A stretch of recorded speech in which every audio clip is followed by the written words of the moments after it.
किस तरह से देख रहे हो?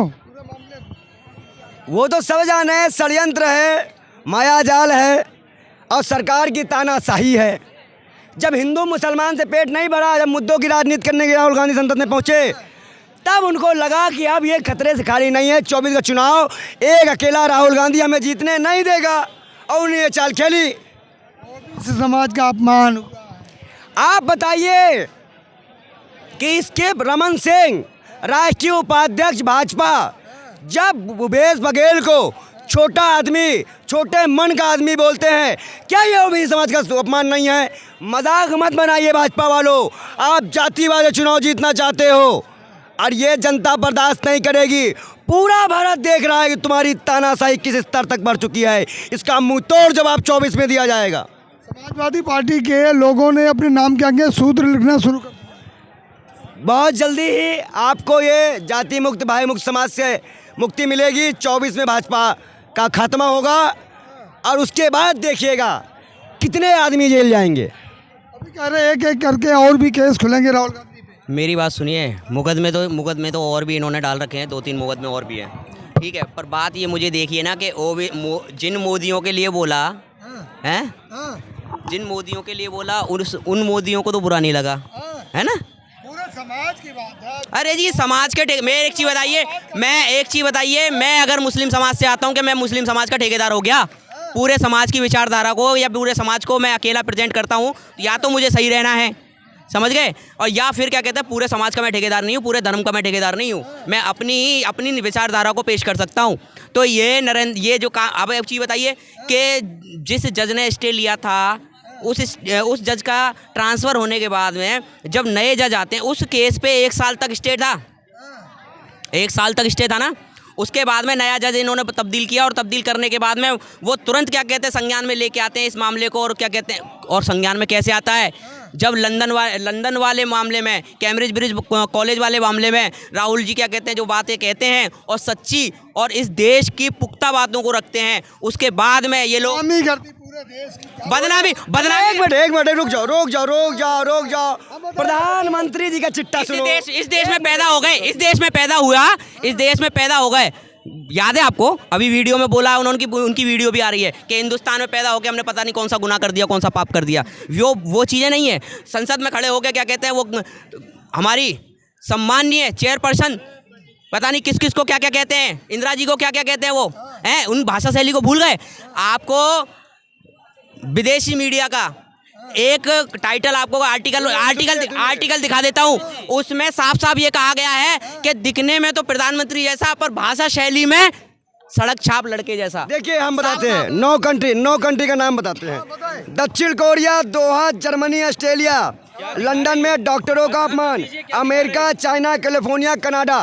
प्रधानमंत्री जी ने इन कंट्रियों में जाके क्या क्या बोला है, थोड़ा 20 मिनट की क्लिप सुनिए दोहा की। सुनिए क्या बोला है प्रधानमंत्री जी ने कहा चाइना में जाकर कि भैया 2014 से पहले शर्म आती थी, बाद में पैदा होते ही। एक देश में कह रहे हैं जो सरकार ने गंदगी फैलाई, भारत सरकार गंदगी फैलाती है। ये एक देश की चुनी हुई सरकार को गंदगी बोल रहे थे, तब कहाँ गई थी वो सभ्यता मर्यादा, वो केस? इनकी भी दस्ता रद्द की जाए, अभी इनके भी केस किए जाएंगे। सुपनंका बोले हैं, बेटी पढ़ाओ बेटी पटाओ बोले हैं, लबड़ को क्या बोल दिए हैं वो तो दुनिया देखी है। अभी इनके ऊपर भी केस होगा, ये डर है। नहीं, एक बात बताइए, ये डर है। आप अगर किसी भी कोई भी अगर किसी भी घर का, मैं तो एक छोटा सा उदाहरण देता हूँ, अगर किसी भी घर का अगर मुझे कि भीख नहीं मिल रही है, आज हमारा देश इतने कर्जे में क्यों है कि जगह जगह जाकर हर देश के टूर पे, हर क्या कहते हैं इनके सफ़र में इन्होंने देश की बुराइयां की हैं, देश की बदनामी इन्होंने की है, भीख मांगने के लिए, इस देश को कर्जदार बनाने के लिए। इन पर इनके पास में कोई एजेंडा ही था नहीं देश के विकास का, कोई एजेंडा नहीं था इस देश के क्या कहते हैं रोजगार देने का, कोई एजेंडा, सिर्फ कर्ज से। अगर कहते हैं ना कि घर बैठे तो राजा रंकों के खजाने खाली हो जाते हैं, वो काम इन्होंने किया है कि घर बैठे ना विकास का कोई इनके पास में क्या कहते हैं कोई भी इनके पास कोई रणनीति नहीं है, देश के रोजगार के लिए, युवा के लिए कोई रणनीति नहीं है। इन्होंने हर जगह, ये जितने भी इन्होंने विदेश यात्रा की है, वहाँ अपने देश की बुराई करके भीख मांग के इस देश को कर्जदार बनाया है। चौकीदार चोर तो है, पर साथ साथ भिखारी भी है। विलेज इंडिया की रिपोर्ट है, उसमें लिखा है साफ साफ कि विश्व के सबसे लोकप्रिय नेता हैं नरेंद्र मोदी। डरपोक हैं, तानाशाह हैं। मैं क्या, अरे हमने नहीं, क्या मैं, अरे एक मिनट, मैं देश का नागरिक नहीं हूँ। वो राहुल गांधी दिखा दो दिया, इनको रास्ता रद्द करनी पड़ी। ये अकेला सब पे भारी राहुल गांधी जिसका नाम है। ये माहौल है कि क्या कहते हैं, आज राहुल गांधी के सवालों से शाह भी डर रहा है और तानाशाह भी डर रहा है।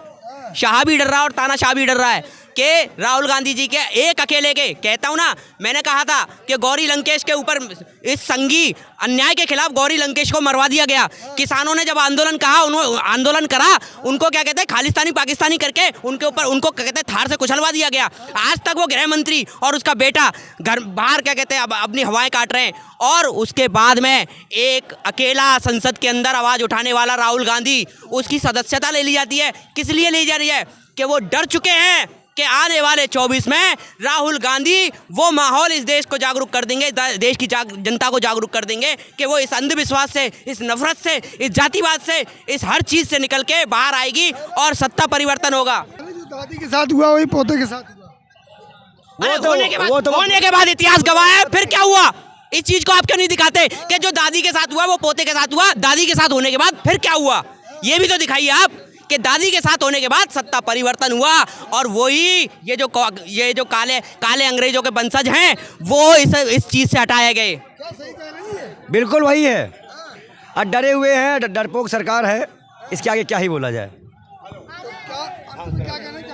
अंत में यही कहना चाहेंगे कि जो कुछ हो रहा है, ये राहुल गांधी जी को बड़ी आवाज़ नहीं बन रही कांग्रेस की तरफ से, कोई बड़ी आवाज़ नहीं बन रही। ऐसे ही कल क्या कहते हैं, सारे विपक्ष के सांसदों ने क्या कहते हैं, संसद का बॉयकॉट कर दिया। ऐसे ही क्या कहते हैं, केजरीवाल जी ने क्या कहते हैं, केजरीवाल जी ने क्या कहा। और आपको इस चीज़ को समझना होगा कि वो कांग्रेस पार्टी के पक्ष में नहीं है। उन्होंने कहा कि मेरा कांग्रेस से मतभेद है, पर राहुल गांधी से मतभेद नहीं है। यादव मीसा भारती को आज बुला लिया है। तेजस्वी यादव और मीसा भारती को आज बुला लिया। मैं क्या कह रहा हूँ, सबको बुलाएं। तेजस्वी यादव की मैं क्या कह रहा हूँ, तेजस्वी यादव की आज पेशी है, मुझे पता सीबीआई में। आज मैं क्या कह रहा हूँ कि तेजस्वी यादव ने संसद में खड़े होके एक चीज़ कहा था कि क्या आप मेरे परिवार को ईडी सीबीआई से परेशान कर रहे हैं। उनकी गर्भवती उनकी बीवी को 14 15 घंटे बिठा के रखा।